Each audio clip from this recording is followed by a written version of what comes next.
Majo John Madden, part 2 of my talk about the Jewish people and the Jewish state, built off of Henry Abramson's fabulous YouTube channel about Jewish history, which I'm so ignorant of. And I was going to wait to start this video. This is part 2 of it, because part 2 I ran out of memory in my camera and I just took some time to clean it up. I was going to wait a little bit to start again, but I got inspired by seeing this guy over here feeding this cow.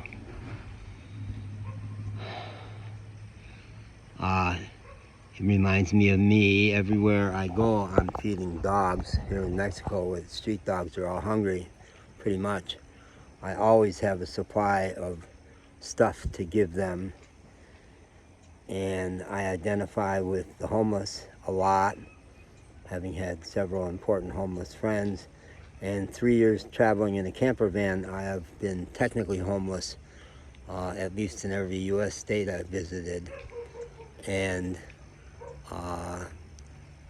I guess a total of 12 nights in the last 3 years I've been without a vehicle, did not have my camper van, and was literally on the street, and got a chance to see what that's like. Brutal. Brutal, and I've loved homeless people.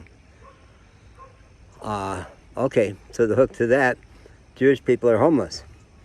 Historically, had no homeland, gypsies traveling.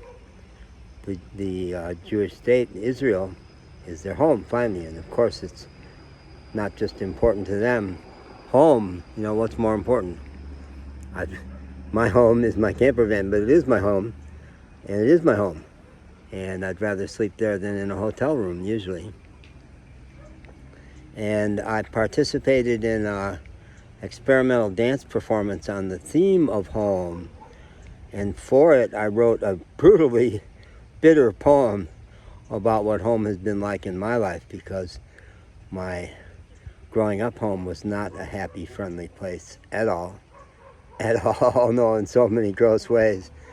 And to my surprise, Barry Barton, who was the director of that piece, used that poem in the program. I never expected her to put it in, because it was related to a place called Jubilee Church in Nashville that I was active in for 16 years, and which was a very upbeat place, and it was a very sour note to put in the program.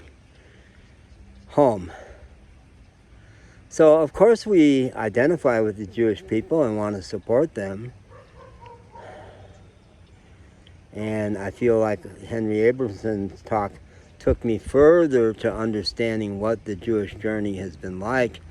And no matter how much I dedicate myself for the rest of my life to deepening that knowledge, I'll never get it. I'll never be able to understand what it's like to have had Germany try to exterminate you and kill millions of you, and to have modern day Americans denying that it even happened. I'm going to double back and talk about grad school. I grew up in a working class suburb of Chicago, which was not primarily Catholic. It was not Bosnian, Bohemian. So what does that mean? They were Bohemians. They were not hippies, early hippies. No, but they were Middle Eastern people and not Jewish, Slavic. But very much coming out of the Irish Catholic ghetto of the west side of Chicago. Our family was the first to move out of the west side out to the southwest suburbs, and really in the mindset of our race, the Irish Catholics, which I will never run out of space to condemn what the Catholic Church did to us. And it's only in the last 24 hours I really got it that it wasn't specifically the Irish Catholic Church that tried to ruin us around sexuality and the natural, useful power of aggression. When I was a kid, I was taught to have a lustful thought could be a mortal sin, and that if you died in that state, you would roast. Those nuns back in the 60s, they really had us little kids thinking that God could hate us so much that we would just go on for endless agony for all of eternity. Wow. Well, those nuns, there were some healthy ones. Sister Josita was a tomboy and would play softball with us in her habit. But mostly, no, they were frustrated, angry, brutal, so crushing of us youngsters. My first grade nun, her sister filled in for her for a week and then died a couple months later. And that nun blamed us and made us believe for the rest of the term that we had killed her sister. She was so angry at us. She blamed us. And towards the end of my elementary career, 7th and 8th grade, especially 8th grade, when we were starting to turn into pubescent young people and had the stirrings of sexuality, which the Catholic Church has ruthlessly tried to exterminate from the world, really for its whole period, not just in the Irish Catholic, but it's the Catholic Church. I was listening to a video last night about in the Middle Ages, but really forever the Catholic Church position was the only time that it was valid to have sex was when you could procreate, and no other positions that don't lead to procreation. And even then, if you enjoy it too much, you're still committing a sin in the act. So sick. And I have for a couple of years now been making videos about how out of touch the modern Catholic Church is and what a force for ill in the world. Certainly in Louisville, Kentucky. Everywhere I've gone, one of my questions has been, well, where does the Catholic Church stand on all this? Are they a force for good and a force for ill? Louisville, Kentucky, they were definitely a force for the Old South. Oh my God. And on one of my little short videos this morning, I said, the most important people in my life who have stayed true to the Catholic Church, my ex is a bitter, angry woman trying to reform the Catholic Church, but she's keeping herself a child. Why do you stay in a relationship with an abusive parent? Just having a good pope now doesn't make them a force for good, because the beatings have temporarily stopped. They're going to come back. And my stepbrother, who is a really devout Catholic, has never grown up. He's still a little boy trying to gain approval and trying to be good in the Catholic norm. So why am I doing this whole ramble about Catholicism? Well, getting exposed to Jews who did not have a puritanical religion and had a religion that didn't encourage you to blindly accept the Pope, but to actually think. Madeline and Harold and Steve and Ken Cohen and Alan Schwartz were thinkers. They taught me how to think, really, in grad school. And especially because we were locked in battle with our faculty, to analyze it, to get verbal, get eloquent, to be able to analytically say why you disagreed. And they taught me about New York. Harold was from Long Island, and Steve and Madeline were both, I think, from the city somewhere. But Harold and I were walking across campus, and I had a clinical supervisor out at a VA hospital in the boonies who was teaching me bird watching. And we were walking across campus, and I adored all three of them. They were so good for me. I was able to confide to them at a period where my marriage was in shambles, and where I was in shambles. I was, getting pulled apart and put back together a little bit. So Harold and I were walking across campus, and I said, there's a cardinal in that bush over there. Harold says, how do you know? I said, well, they make this little chirping sound when they're in the bushes, and it's a beautiful bird, and it makes me happy just knowing that they're there. So it's a cardinal.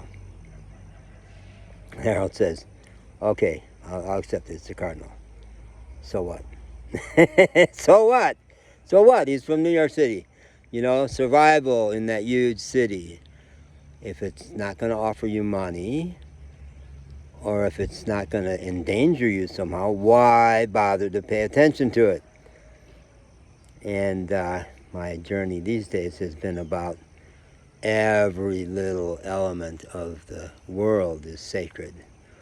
and doing a videotape about a butterfly on my arm or a spider on my leg. They're my brothers and sisters. Steve Levinson taught me levity, taught me how to be irreverent at a time when I was trying to be a good Eastern spiritual person to try to remedy my Catholic stuff. Steve could not chant the magic Eastern phrase Om without bursting into Om my papa, you know? No, irreverent. No, I'm not going to take this shit serious. Take things apart, challenge authority. Madeline, I was trying to be married, and the sexual revolution had hit, and I was in agony, but still having been taught that a lustful thought is a mortal sin. And I had a dream about Madeline, who was so sweet and so smart and so compassionate, such a lovely person. I had the most erotic dream about Madeline and woke up really shaken that could be there in me. Yeah. I also, in that period, had Mel Zaks was the head of our program that we were locked in battle with, and I had a dream of machine gunning him at point range. And so it was the two Freudian forces that can empower us in our lives, but tend not to in the modern world. Even in the modern world, and the Catholic Church has had a lot to do with teaching people to not accept that stuff. So I'm going to say a couple things about the modern world and the Jewish state. Even Trump had a seed of a positive thought that I've been saying lately. We need to give that back to the right and say, when Trump says big government is going to come for you next, he's right. They've already done it. The U.S. is so incredibly over-controlled, so many laws that are not necessary, which either don't exist in Mexico or are not enforced in Mexico. How many people can ride a motorcycle? Whether you smoke or not, the U.S. tries to control that. You can't. When I first moved to Asheville, North Carolina, something like 20 years ago now, you could buy a single cigarette. If you didn't have money to buy a pack of cigarettes, you could buy a Lucy at any convenience store. And the federal government stamped that out as if they have any right to decide whether you smoke or not. And I did some research about that, and papers where people would say, well, we have to stop this because it's making people sick. No, let us make decisions about it, all right? Man. So I'm really saying the left needs to say to the right, this core that Trump picked up and made the megaphone for is true. Government is too over-controlling in the U.S. and it needs to change. Because if we don't give them something, we'll stay forever polarized.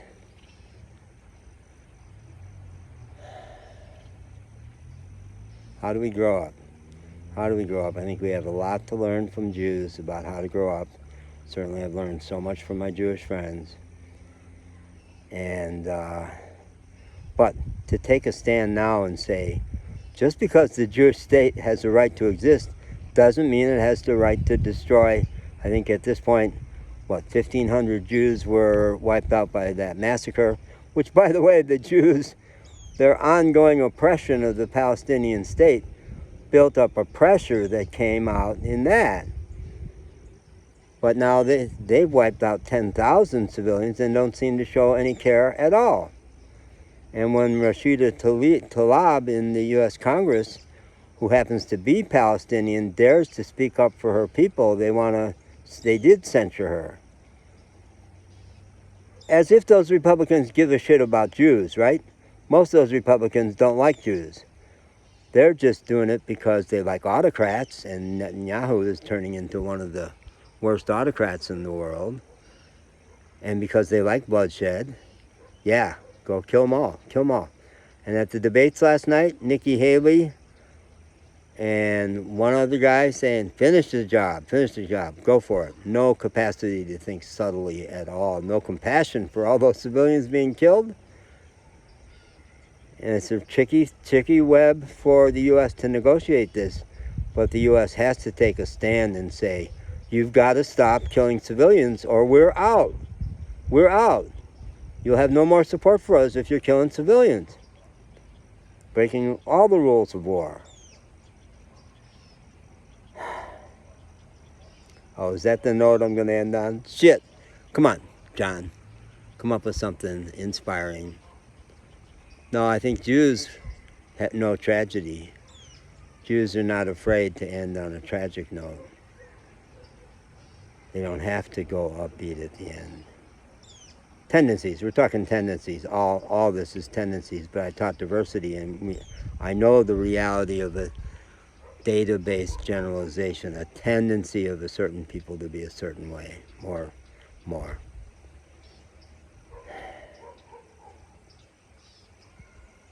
Okay.